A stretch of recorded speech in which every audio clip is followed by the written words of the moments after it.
수고하며 무거운 짐을 진 사람은 모두 내게로 오너라. 내가 너희를 쉬게 하겠다.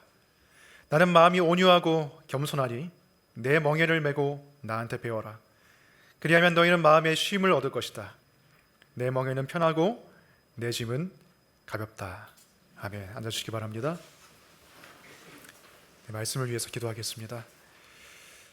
하나님, 예수께서 말씀하셨듯이 우리가 예수께로 갈 수 있기를 원합니다.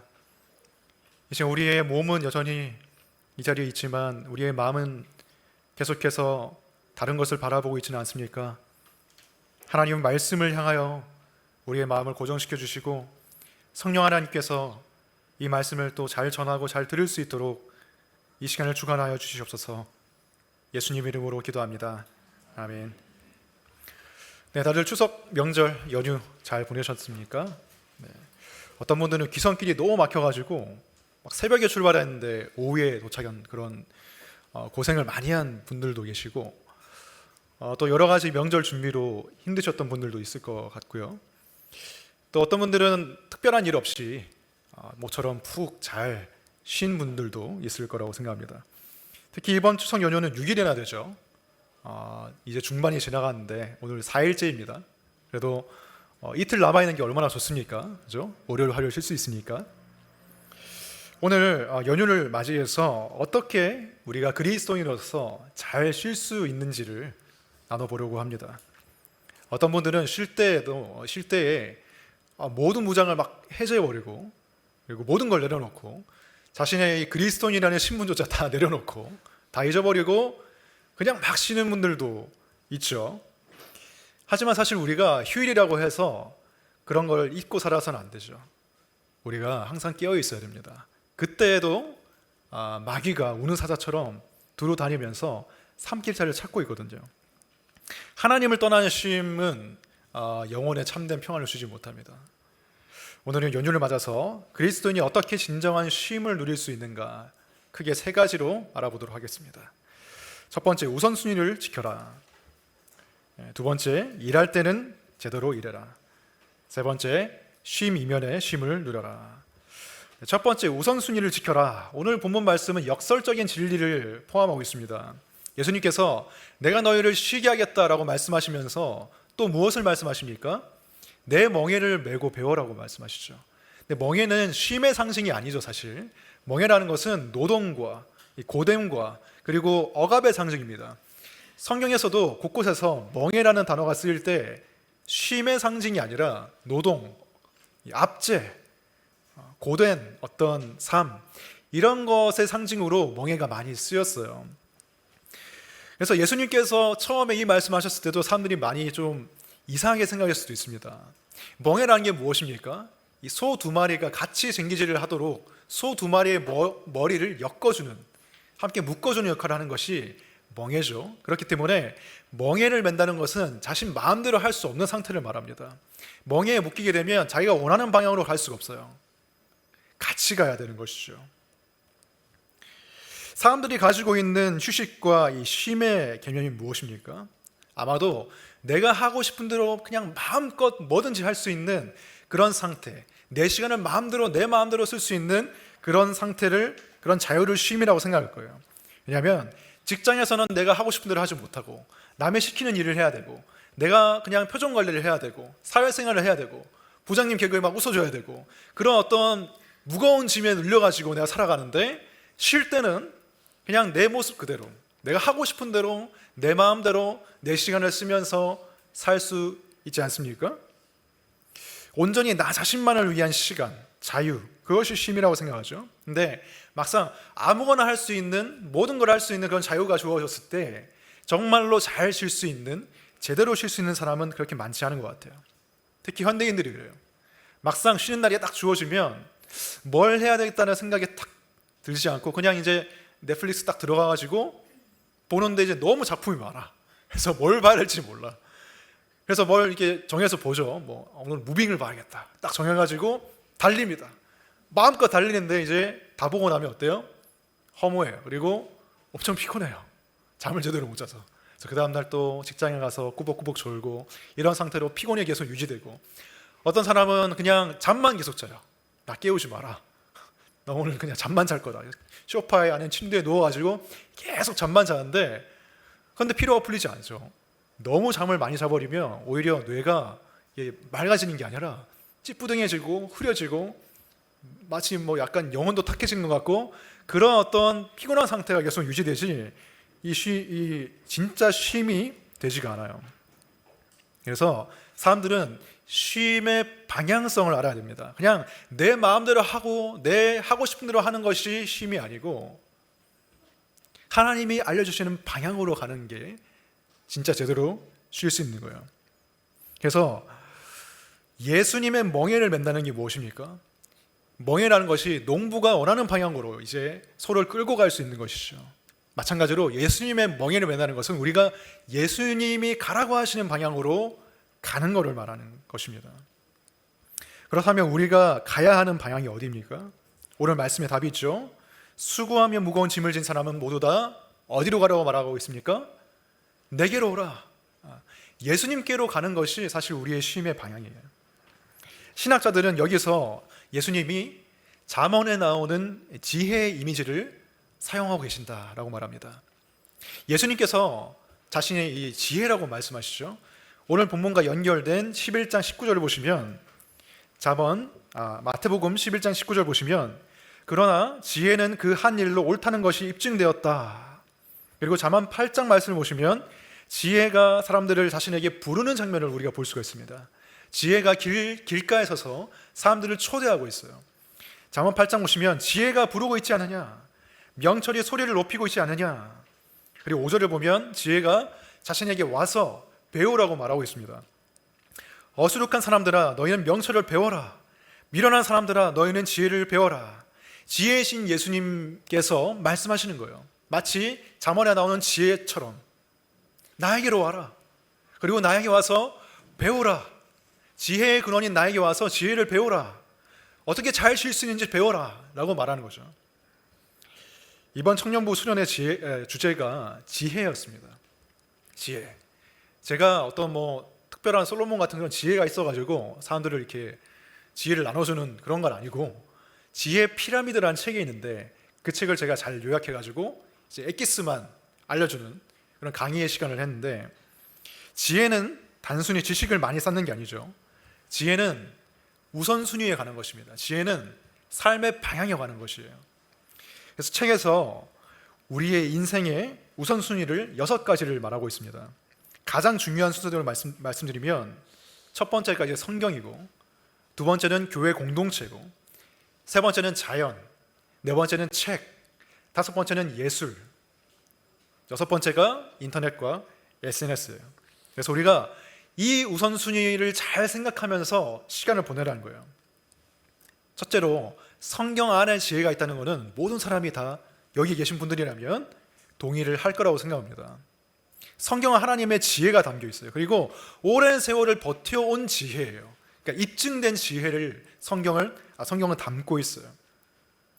존 오웬이라는 사람이 이렇게 말했습니다. 당신에게 하나님의 말씀을 읽고 싶은 욕구가 없다면 영적 생명이 최악의 상태에 있다는 뜻이다. 내 명철을 의지해서 살아가는 상태에 있다는 거예요.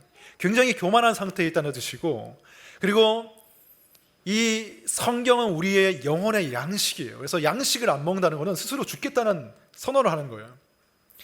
생명의 양식인 하나님의 말씀을 향한 이 마음, 욕망이 없으면, 욕구가 없으면 우리의 영혼은 굉장히 위험한 상태에 있다는 것이죠. 두 번째로 교회 공동체가 우선순위입니다. 공동체 안에 뿌리 내릴 때 우리는 자기 중심성을 뛰어넘는 이 지혜를 얻을 수가 있는 거예요. 이기주의, 개인주의를 뛰어넘을 수 있는 지혜가 공동체 안에 있다. 세 번째는 자연입니다. 자연 안에 있을 때 우리가 하나님의 영광을 맛보게 되고 하나님의 신성을 맛보게 돼요. 하나님의 피조세계가 우리를 안고 있는, 우리를 치유하고 있는 듯한 그런 느낌을 우리가 자연 안에서 받죠. 그래서 자연 안에 있을 때 인간은 평안함을 느낍니다. 네 번째는 독서입니다. 다섯 번째는 예술 감상, 그리고 마지막 여섯 번째가 인터넷과 SNS예요. 그래서 지혜 피라미드라는 것은 가장 밑에 있는 층, 가장 밑에 있는 부분이 가장 넓은 면적을 차지하죠. 이게 말씀인데 여기에 최우선순위를 두고 살아가라는 거예요. 그리고 가장 꼭대기에 있는, 가장 위에 있는, 가장 적은 면적을 차지하고 있는 인터넷과 SNS, 이것은 가장 최소한으로 우리가 시간을 보낼 때 우리의 인생이 더 지혜로워질 수 있다라고 말하는 거예요. 근데 현대인들에게는 이 순서가 완전히 뒤집어졌죠. 인터넷과 SNS가 마치 삶의 기초인 것 같고, 인터넷과 SNS가 모든 전문성을 가지고 있고 내 어떤 스승님이에요. 나의 삶의 인도자예요. 그리고 말씀은 정말 최소한의 시간만 보내는 게 오늘날 기독교인의 모습입니다. 그래서 우리가 여가 시간을 보낼 때 이 지혜 피라미드의 우선순위를 따르는 게 좋아요. 우리가 쉴 때 이제 가장 손쉽게 찾는 게 이제 스마트폰이죠. 근데 스마트폰만큼 우리를 쉬지 못하게 만드는 것도 없습니다. 스마트폰에 안에 있는 우리가 볼 수 있는 그런 흔히 볼 수 있는 인터넷과 SNS 볼 수 있는 그런 컨텐츠들은 굉장히 무질서하고요. 그리고 파편화되어 있어요. 뭐 인스타그램이나 유튜브나 페이스북이나 다 똑같아요. 예를 들어서 제 페이스북에 들어가 보면 어떤 이제 목사님을 팔로잉하고 있기 때문에 그 목사님의 글이 나오고 이제 그 밑에는 뭐 편히 자고 싶습니까? 이 베개를 써보세요. 뭐 이런 뭐 광고가 나오고 뭐 그 밑에는 고양이 영상이 나오고 이런 식으로 그냥 무작위적인 정보들이 나열되어 있어요. 어떤 통일성 있는 정보들이 나열되어 있어서 한 가지에 몰두할 수 있게 하는 게 아니라 계속해서 새로운 것들, 그러나 무작위적인 것들이 뜨면서 우리의 정신을 좀 산만하게 만듭니다. 그리고 혼란하게 만들어요. 어떤 한 가지에 딱 집중하지 못하게 만든단 말이죠. 이러한 것들이 우리가 SNS에 너무 익숙해져서 그러한 것들이 우리 뇌를 피곤하게 한다는 생각을 하지 못하지만 실제로는 우리의 머리를 굉장히 피곤하게 만들고 있습니다. 그리고 스마트폰을 쓸 때 많은 작업들을 동시에 하거나 계속 전환됩니다. 뭐 카톡을 답장했다가 메일이 와서 확인했다가 영상을 봤다가 뉴스를 봤다가 하면서 계속해서 작업이 전환되면서 우리의 머릿속을 굉장히 피곤하게 만들어요. 멀티태스킹이라는 게 우리의 뇌에 엄청난 스트레스를 준대요.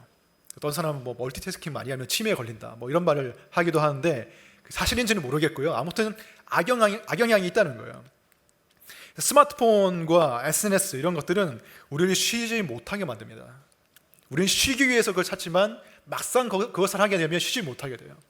산만하게 되고 불안하게 되고 초조하게 되고 계속해서 이 정보를 머릿속에 쏟아 부으면서 우리의 뇌가 피로하게 되는 것이죠.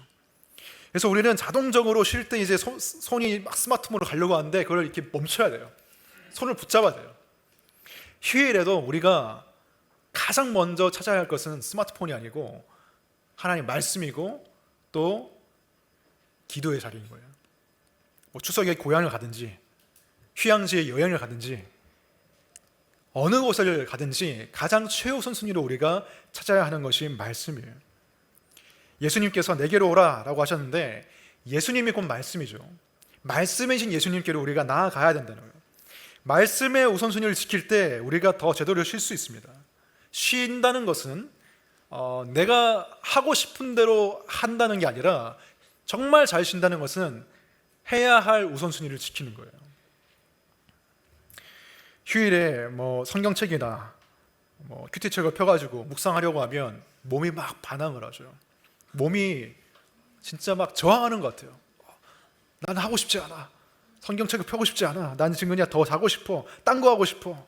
그런 마음이 드는데 예수님께서 29절에서 우리가 예수님께로 나아가면 마음의 쉼을 얻는다고 했습니다. 그러니까 몸의 쉼도 따라오겠지만 가장 중요한 것은 마음의 쉼을 얻는다고 했어요. 그래서 우리가 육체적으로 몸이 막 거부 반응을 하고 저항을 일으키지만 그것을 이기고 하나님 말씀으로 나아가면 정말 내가 필요로 했던 거, 내 영혼이 정말 찾았던 것은 다른 것이 아니라 하나님 말씀이구나, 이걸 알게 된다는 거예요. 저도 이제 주일 사역 끝나고 그 다음날 월요일 날 되면 그냥 소파에 누워가지고 아무것도 안 하고 싶어요. 그냥 아무것도 안 하고 자고 싶어요. 그냥 누워가지고 저도 그냥 유튜브 보고 싶어요. 그런 이 마음이 막 올라와요.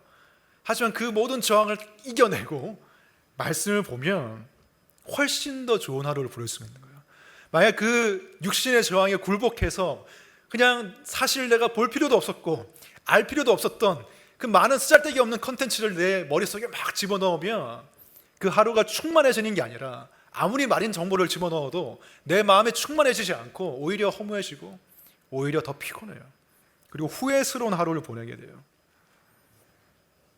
쉼이라는 것은 아무것도 안 하면서 그냥 모든 걸 싹 비워내는 그런 것도 필요하지만 좋은 걸로 내 마음을 채우는 것도 굉장히 중요합니다. 그래서 우리는 휴일이기 때문에 바쁜 일이 없기 때문에 오히려 우리는 하나님 말씀을 더 깊이 묵상할 수가 있겠죠. 오히려 시간이 많기 때문에 하나님과 더 깊이 있는 만남을 가질 수가 있는 거예요. 그럴 기회가 되는 것이죠. 진정한 자유라는 것은 내 마음대로 할 수 있는 자유가 아니에요. 내 마음대로 할 수 있는 자유가 주어졌을 때, 그런 능력이나 그런 시간이나 그런 기회가 주어졌을 때 인간이 한다는 일은 대부분 죄와 우상 숭배와 중독에 빠지는 거예요.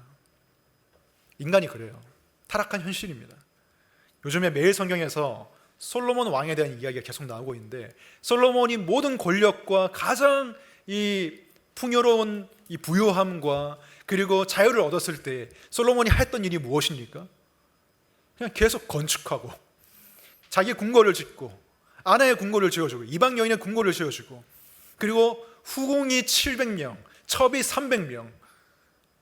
솔로몬이 약간 어떻게 보면 성중독자적인 그런 면이 있었던 것 같아요. 여자들을 너무 좋아해서 계속해서 자신의 권력과 자신의 능력으로 여자들을 끌어모았어요. 인간이 자신에게 무제한적인 어떤 능력과 시간과 자유가 주어졌을 때 하는 일이 그거라는 거예요. 헛되고 헛된 일들을 하더란 말입니다. 사실 우리가 휴일에 보내는 모습을 잘 지켜보면 그럴 때가 많아요. 나에게 정말 시간이 주어지고 나에게 정말 기회가 주어졌을 때 내가 하는 일이 무엇이냐? 하나님을 찾는 것이냐? 그게 아니란 말입니다. 죄와 우상 숭배에 더 폭발적으로 달려가는 우리의 모습을 볼 수 있잖아요. 우리에게 필요한 것은 무제한적인 자유가 아닙니다. 오히려 적절한 제한이에요. 인간에게 필요한 것은 그냥 선이 없는 자유가 아니라 적절한 테두리가 우리에게 필요한 것입니다. 물고기가 가장 자유로울 수 있는 것은 물 안에 있을 때잖아요. 적절한 테두리 안에 있을 때 물고기는 쉴 수가 있듯이 인간도 마찬가지입니다. 하나님의 우선순위와 하나님의 틀 안에 있을 때, 오늘 본문 말씀에 의하면 예수 그리스도의 멍에 아래 있을 때 우리는 오히려 더 잘 쉴 수가 있다는 거예요. 휴일에도 말씀을 가까이 하고 그 말씀에 순종하며 살아갈 때 충만하고 평안한 하루를 보내게 됩니다. 죄와 우상 숭배로 흘려보낸 시간들은 나중에 다 후회로 남게 돼요. 휴일이라고 해서 여러분의 우선순위를 바꾸지 마시기 바랍니다. 휴일이지만 여전히 그리스도인으로 사세요. 휴일이라고 세상 사람들과 똑같은 모습으로 사는 게 아니라 휴일이지만 깨어있기를 바랍니다. 지혜 피라미드의 순서를 한번 따라가 보시기 바라요. 말씀과 기도로 나아가시고 그리고 특별히 주일 같은 날에는 공동체 사람들과 더 시간을 보내시고, 그 다음은 자연이죠. 스크린만 보지 마시고 자연 안에서 한번 쉬어보시고, 그 다음이 책과 예술이죠. 좋은 책, 또 좋은 미술 작품, 좋은 어떤 영화, 그런 것을 사람들한테 이제 추천받아가지고 그런 것들을 감상하면서 쉬어보세요. 맨 마지막이 인터넷과 SNS입니다. 이 우선순위를 잘 따르면 여러분이 정말 잘 쉰 것 같다, 이런 마음을 가질 수 있을 거예요. 두 번째로, 일할 때 제대로 일해라. 오늘 본문은 이 역설의 가르침을 담고 있다 그랬죠. 역설은 무엇입니까? 서로 반대되는 것이 만나지만 그것이 함께 있을 때 오히려 진리를 드러내는 것이 역설의 진리입니다. 이것도 넓게 보면, 제대로 일한다는 거, 이것도 넓게 보면 예수님의 멍에를 메고 예수님께 배우는 것이라고 할 수 있죠. 왜냐하면 성경에 보면 사도 바울이 골로새서 3장에서 이렇게 말했습니다. 무슨 일을 하든지 사람에게 하듯이 하지 말고 주님께 하듯이 진심으로 하십시오. 무슨 일을 하든지 진심으로 해라. 왜냐하면 그것이 주님께 드리는 것이기 때문에. 이것이 어떤 계층의 사람들에게 하는 말인지 제가 여러 번 말씀드렸었죠. 바로 노예들에게 했던 말입니다. 노예들에게 주어진 말씀이었어요. 노예들이 자신들의 일을 통해서 무슨 자아 실현을 하거나 자신의 꿈을 이루거나 어떤 나는 정말 내가 정말 원하고 가슴 뛰는 일을 하고 있다, 이런 생각을 하면서 일을 했을까요? 아니죠. 노예들은 그냥 하기 싫은 일을 하는 거예요. 내가 노예니까 주인이 시키는 일을 그냥 하면서 하는 거예요. 억지로라도 그냥 꾸역꾸역 하면서 하는 거예요. 무슨 내가 그걸로 내가 자아 실현을 하고 내 어떤 기쁜 마음을 얻고 어떤 삶의 성취를 얻고 이런 마음으로 일한다기보다는 억지로 하는 거예요. 그리고 그 당시 노예 주인들이 어땠습니까? 주인들이 노예를 인간 취급했습니까? 인격적으로 대우했습니까? 아니죠. 막대했어요. 동물 취급했어요. 그런데 그런 상황 속에서 사도 바울이 노예들에게 말할 때 너희가 하기 싫은 일을 할 때라도, 그리고 굉장히 고약한 성품의 주인을 만났다고 할지라도 그 일을 주님을 위해서 하면, 주님을 위해서 드린다는 생각으로 하면, 진심으로 하면 하나님께서 그것을 받아주시고 삶의 예배로 여겨주시고 상을 주신다고 말하고 있어요. 생각할 때마다 정말 놀라운 말씀이 아닐 수 없습니다. 세상에서 여러분의 일과 직업을 고르라고 할 때 뭐라고 말합니까? 가슴 뛰는 일을 하십시오. 여러분이 심장이 시키는 일을 하십시오. 여러분의 마음이 원하는 일을 하십시오 라고 말하죠. 정말 그렇게 될 수 있으면 좋지만 타락한 현실에서는 그게 누구나 가능한 일이 아니에요. 그리고 정말 가슴 뛰는 일을 찾았다. 근데 그것을 직업으로 하잖아요. 더 이상 가슴 뛰지 않습니다. 그냥 밥벌이가 되는 거예요. 그냥 하루하루 똑같은 무미건조한 일을 나중에는 하게 되는 거예요. 그게 타락한 현실입니다. 100% 내가 원하고 즐거워서 할 수 있는 일은 없어요. 유튜브에 보니까 어떤 심리학자인지 누군지 모르겠는데 근데 유명한 사람인 것 같아요. 그 사람이 이렇게 말하더라고요. 하기 싫은 일을 하고 있냐? 근데 그 일을 잘하고 싶냐? 그러면 그냥 즐겁다는 생각을 하래요. 그냥 나는 즐거운 일을 하고 있어. 난 내가 원하는 일을 하고 있어. 이런 세뇌를 하래요. 효과가 있을지 모르지만 그거는 진정한 힘이 되지 못합니다. 하지만 우리 크리스천들은 진정한 힘을 가지고 있어요. 이 일을 내가 주님을 위해서 한다고 생각할 때, 비록 이 일이 나에게 맞지 않는 것처럼 느껴지고 내가 싫어하게 된 일을 할지라도 그 일을 주님을 위해서 한다고 생각하면, 주님이 받아주신다고 생각하면 그 일을 진심으로 할 수 있게 된다는 것입니다. 그게 새로운 동기가 되는 거예요. 그 이전에는 그냥 막 소가 멍에를 메고 쟁기질을 하는 것처럼 억지로 일을 했지만 주님을 위해서 이 일을 한다고 생각할 때, 이 일이 주님이 받아주시는 예배라고 생각할 때, 주님이 나의 일을 통해서 그것을 보시고 나에게 상 주신다고 생각할 때 그것은 우리에게 새로운 동기가 되고 새로운 열정을 불러일으키고 그 일에 몰입할 수 있는 집중력을 준다는 것입니다. 우리가 하는 일이 궁극적으로는 주님을 위해 하는 일이고 주님께서 받아주시고 알아주신다는 그런 마음이 없으면 우리는 일을 하면서 두 가지 오류에 빠지게 됩니다. 첫 번째는 그 일이 나를 증명하고 나를 높이고 내가 이익을 얻기 위한 그런 수단이 되어서 그 열정으로 일하게 되는 거예요. 자기 중심적이고 자기를 높이기 위한 열정과 동기로 일하게 되면서 열심히 하긴 합니다. 열심히 하는데 그 일이 우상이 되어서, 그 일이 내 삶의 대체적인 구원이 되어서 그 일로서 뭔가를 이루고 싶어하는, 그래서 그런 사람들은 일 중독이 되기 쉽습니다. 열심히 일하는 나의 모습에 내가 취하게 돼요. 그러면서 일이 너무 좋아지면서 일에 너무 몰두하게 돼서 쉬어야 할 때 쉬지 못해요. 그리고 어떤 경우에는 나처럼 열심히 일하지 않는 사람을 무시하게 되는 그런 마음도 생길 수가 있습니다. 두 번째 오류는 반대로 게으름과 나태함에 빠지게 되는 거예요. 내가 일하는 상황이 내 마음에 들지 않아. 이건 내가 원하던 일이 아니었어. 나한테 이익이 안 돼. 이런 생각이 들 때 게으름과 나태함에 빠지게 되죠. 딱 나에게 이익이 되는 수준까지만 일하는 거예요. 딱 내가 월급 받을 수 있는 수준까지만 일하고 그냥 나머지에는 진심을 다하지 않는 거예요. 업무 시간에 SNS하고 게임하고 인터넷 쇼핑하고 어떻게 하면 내가 최대한으로 놀면서 이 회사에 돈을 뽑아먹을 수 있을까를 주야로 생각하면서 그냥 어떻게 하면 내가 월급 루팡이라고 하나요? 요즘 말로 그런 도둑이 될 수 있을까? 생각한다는 것이죠. 몰입하지 않아요. 귀에 이어폰을 꽂아야 능률이 올라간다고 말하는 사람들이 있습니다. 그러니까 그걸 꽂아서 더 일을 잘하게 되면 괜찮은데, 어떤 사람은 그냥 놀고 싶은 마음으로 음악을 들어요. 일을 하고 있는데도 놀고 싶은 마음이 겹쳐져 있는 거예요.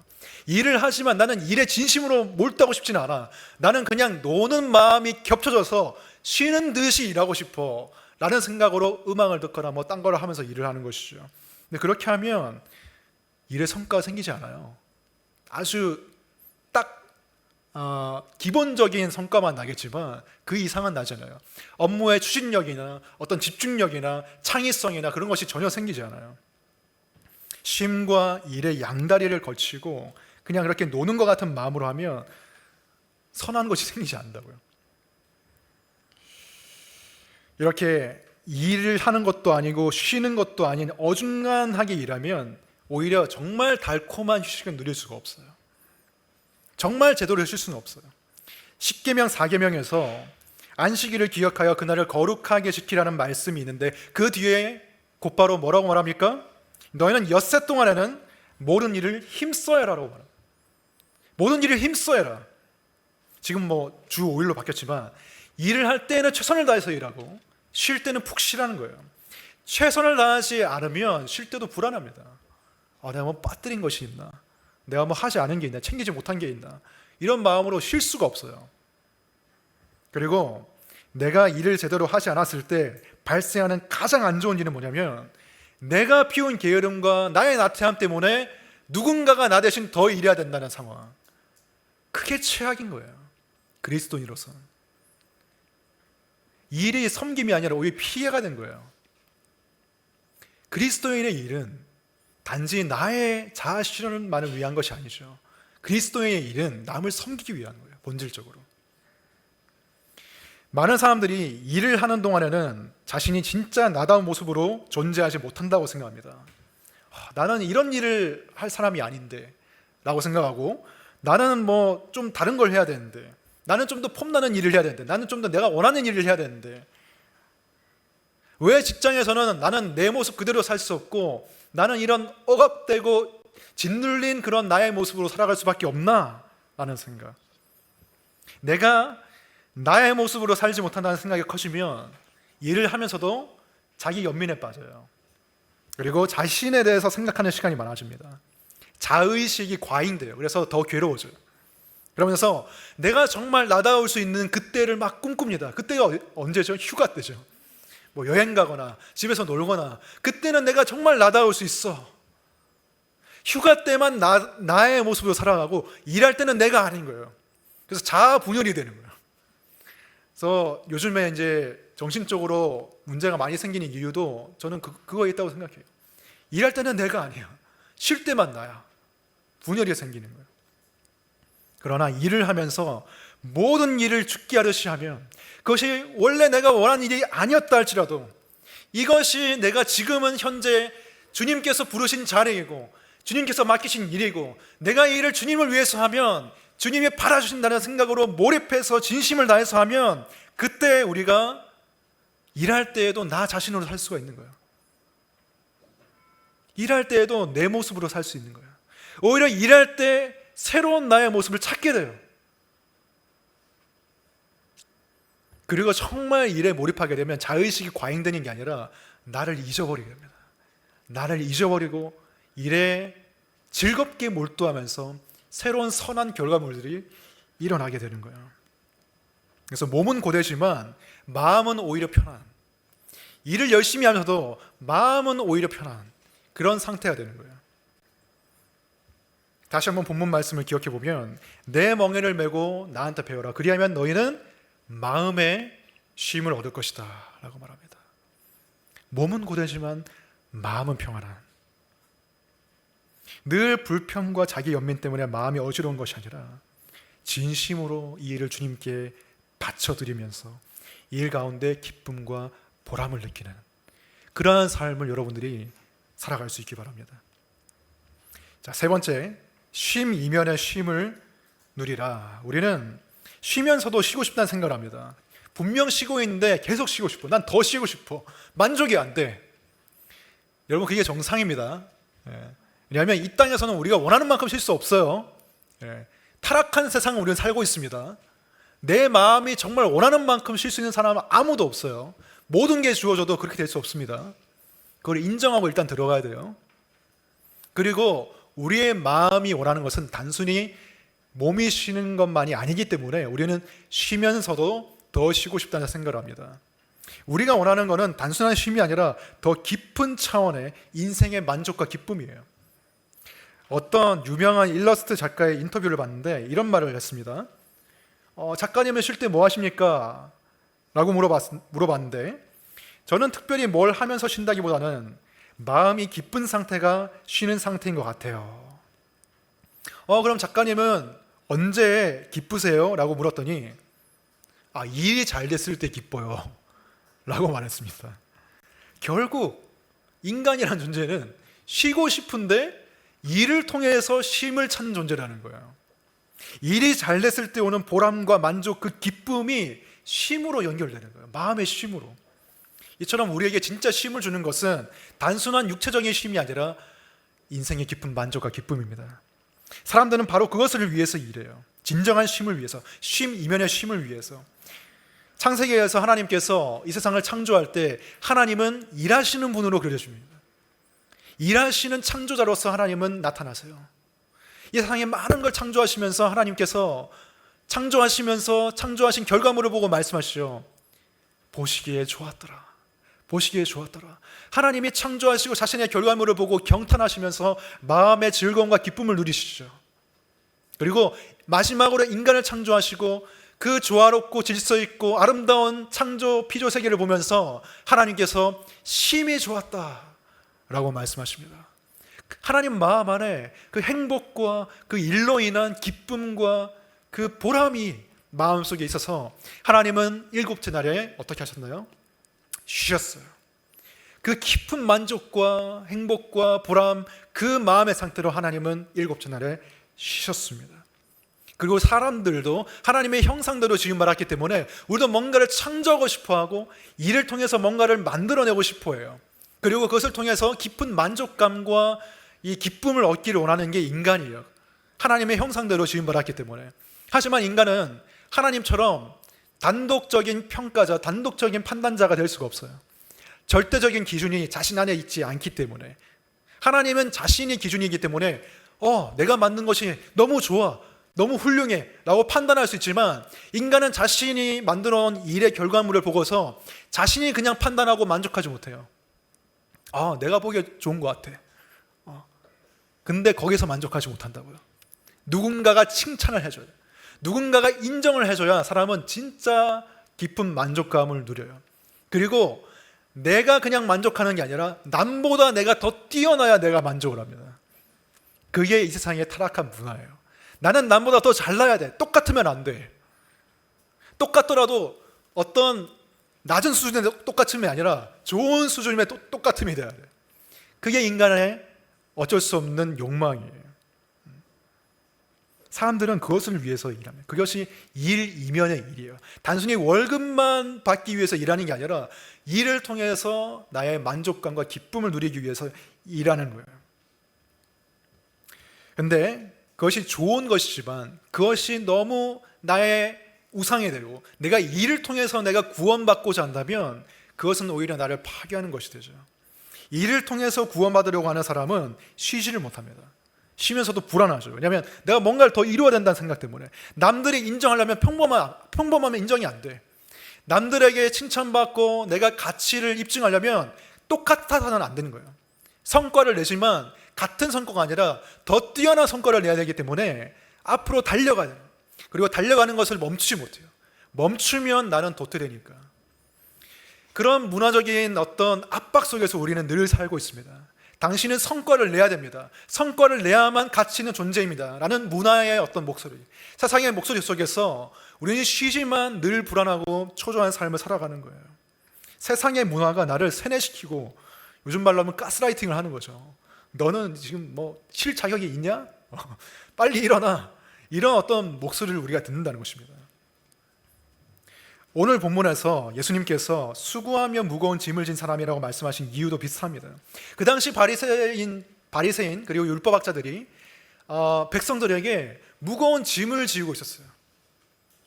백성들이 안 그래도 로마의 식민지 지배 아래에서 고된 노동과 착취 속에서 너무나 힘든 세월을 보내고 있었는데, 바리새파 사람들이 너희들이 하나님의 율법을 지키려면 그냥 율법을 문자적으로 지키는 것을 넘어져서 내가 해석해 주는 대로, 바리새파와 율법학자들이 해석해 주는 대로 자세한 규정들을 다 지켜야 되고 장로들의 어떤 전통을 다 지켜야 된다고 말하면서, 너희들 그것을 지켜야만 하나님의 백성으로 인정받을 수 있다고 말하면서 사람들의 어깨에 영적인 종교적인 짐을 이렇게 턱턱 얹어놓고 있었던 거예요. 사람들이 너무 힘들게 살았어요. 종교가 위안이 되어야 되는데 그렇지 못했어요. 그래서 예수님께서 내게로 오라, 내가 너희를 쉬게 하겠다 라고 말씀하신 거예요. 왜냐하면 예수님은 착취하는 분도 아니고 닥달하는 분도 아니고 우리를 다그치는 분도 아니기 때문에, 예수님의 쉼은 예수님의 성품과 연결되어 있어요. 예수님의 마음과 연결되어 있어요. 예수님은 자신의 마음을 온유하고 겸손하다고 표현하세요. 온유하고 겸손하다. 율법 제대로 지키지 못했다고 막 분노하시는 그런 분이 아니고, 어떤 사람은 자신의 죄악된 어떤 상태 때문에 하나님이 늘 자신을 언짢게 여기시고 못마땅하게 바라보신다고 생각하는 사람도 있습니다. 너는 왜 그거밖에 못하냐? 네가 그렇게 형편없이 살면서 네가 구원받을 자격이 있다고 생각하냐? 이런 하나님의 어떤 말과 표정을 우리가 생각한다고요. 우리는 본능적으로 세상에 살아가면서 부자일수록 가난한 사람을 업신여기고, 잘생긴 사람은 못생긴 사람을 무시하고, 신분이 높은 사람은 낮은 사람을 아래로 깔아보고, 이렇게 생각한다고 생각해요. 그리고 가장 높으시고 영광스러운 하나님도 죄인을 볼 때 그렇게 생각하기 쉽다고, 하나님이 나를 그렇게 생각할 거라고 우리가 생각하기 쉬워요. 하지만 하나님의 사랑은 그렇지 않죠. 예수님께서 자신을 온유하고 겸손하다고 소개하십니다. 온유하고 겸손하다. 예수님이 자신의 마음을 직접 소개하시면서, 직접 자신의 성품과 마음을 드러내시면서 말하신 부분은 딱 이 한 구절밖에 없습니다. 성경 전체를 통틀어서 예수님이 직접 나의 마음은 이렇다 라고 말씀하신 부분은 이곳 한 구절밖에 없어요. 그 한 구절에서 예수님이 자신을 소개하는데, 그것은 예수님의 마음의 정수와 예수님의 마음의 본질을 표현하는 거예요. 딱 한 구절이었기 때문에. 그러면서 예수님은 나는 마음이 엄하고 까다로우니까 알아서 기어, 이렇게 말씀하시지 않으시고, 나는 마음이 온유하다, 나는 마음이 겸손하다 라고 말씀하시면서 내게로 오라 라고 하시는 거예요. 예수님이 온유하신 분이기 때문에 우리는 예수님께 선뜻 나아갈 수가 있는 거예요. 비록 내가 여전히 죄의 짐을 버리지 못했고, 내가 여전히 내가 생각할 때도 무가치 보이고, 또는 내가 게으름뱅이고, 또는 내가 일 중독자이지만 그 모습 그대로 예수님께 우리가 나아갈 수가 있는 거예요. 더 나아가서 예수님은 자신이 겸손하다고 말씀하시는데, 이 겸손은 자신을 내세우지 않는 어떤 교만하지 않은 성품, 그것을 포함하지만, 이 단어를 더 정확히 해석하면 예수님이 내가 겸손하다고 할 때 나는 굉장히 가난하고 굉장히 열악한 처지에 있고 아주 비천한 상태에 있다 라고 말씀하시는 거예요. 왜? 예수님이 하늘의 모든 영광을 버리고 인간이 되셨잖아요. 예수님의 그 낮아짐, 비천해지심을 말씀하시는 거예요. 예수님이 비천해지셨습니다. 우리를 위해서. 우리가 우리의 죄 때문에, 우리의 우상 숭배 때문에, 우리의 죄 때문에 십자가를 져야 되는데, 예수 그리스도께서 그런 초라한 우리를, 내가 보기에도 받아줄 수 없는 나를 사랑하셔서 나 대신에 나의 모든 죄를 끌어안고 십자가에서 죽으셨죠. 예수님이 나 대신에 멍에를 매셨죠. 십자가라는 멍에를. 예수님이 가장 낮아지셨죠. 그 가장 낮아지심을 통해서 우리에게 가장 높은 신분을 주시려고 하는 거예요. 내가 일 중독에 시달리면서 내가 얻고자 했던 가장 높은 어떤 결과물과 어떤 상태, 나의 어떤 신분, 나의 어떤 상태, 나의 어떤 높아진 그 모습, 그것보다 더 높아진 신분을 예수님께서 그가 낮아지심으로 우리에게 주셨습니다. 하나님의 자녀라는 신분을, 내가 얻을 수 없는 그 가장 높은 신분을 나에게 주셔서 나를 자유케 하시고 나를 쉴 수 있게 만들어 주시는 거예요. 그래서 우리는 그것 때문에, 이 복음 때문에 정말 우리는 진심을 다해서 일할 수가 있는 거예요. 이전에는 나를 위해서, 나만을 위해서, 나를 드러내기 위해서 일했지만 이제는 일을 할 때 나의 가치를 생각하잖아요. 내 무가치함을 떨쳐버리기 위해서 일하는 게 아니라 나의 가치는 예수 그리스도의 피 안에 고정되어 있고 확증되어 있기 때문에 이제 나는 섬기기 위해서 일하고, 이제 나는 베풀기 위해서 일하고, 이제 나는 내 일을 나를 예배하기 위한 것이 아니라 하나님을 예배하기 위해서 내 일을 하나님께 바치게 되는 것이죠. 완전히 새로운 동기로 우리는 일하게 되는 것이고, 쉴 때도 불안하지 않아요. 왜? 이미 가장 좋은 것이 나에게 얻어졌기 때문에, 주어졌기 때문에 마음껏 쉴 수 있는 거예요. 푹 쉴 수 있는 거예요. 하나님의 사랑 안에서 여러분이 쉬시길 바라요. 하나님의 사랑을 여러분이 확신할 때 여러분은 쉴 수가 있습니다. 하나님은 여러분을 보실 때 심히 좋다고 말씀하세요. 하나님이 여러분의 죄를 모르는 건 아니에요. 하지만 여러분의 죄를 다 알고 있지만 여러분이 그리스도 안에 있으면 여러분은 그리스도만큼 가치 있고 보배롭고 아주 사랑스러운 존재로 하나님의 눈에 비치게 되는 것입니다. 저도 하나님의 사랑이 항상 와닿는 건 아니에요. 하지만 제가 제 딸을 볼 때, 제가 아빠가 되고 나니까 제가 제 딸을 볼 때 그런 생각이 들어요. 이 딸이 나를 정말 열받게 할 때도 많죠. 진짜 날 짜증나게 할 때도 많죠. 하지만 그럴 때일지라도 나는 이 딸을 너무 사랑해. 나의 마음속에서 사랑의 샘물이 무한정으로 이렇게 길어 올려지는 것 같아요. 저 같은 부족하고 타락한, 불완전한, 온유하지 못한 아빠도 자녀를 보면서 그런 생각을 하는데, 하나님은 어떻겠어요? 하나님은 여러분을 볼 때 여러분 죄를 다 알고 계시죠, 물론. 그럼에도 불구하고 하나님은 여러분을 너무 소중히 여기시고 사랑하신다. 여러분은 하나님의 보물입니다. 그것을 믿을 때 나를 최고로 사랑하시는, 더할 나위 없이 사랑하시는 하나님이 내 삶을 책임지신다는 것을 믿을 때 나는 쉴 수 있는 거예요. 마태복음 6장 28절 29절 보시면, 어찌하여 너희는 옷 걱정을 하느냐? 들의 백합화가 어떻게 자라는가 살펴보아라. 수고도 하지 않고 길쌈도 하지 않는다. 그러나 내가 너에게 말한다. 온갖 영어로 차려입은 솔로몬도 이 꽃 하나와 같이 잘 입지는 못하였다.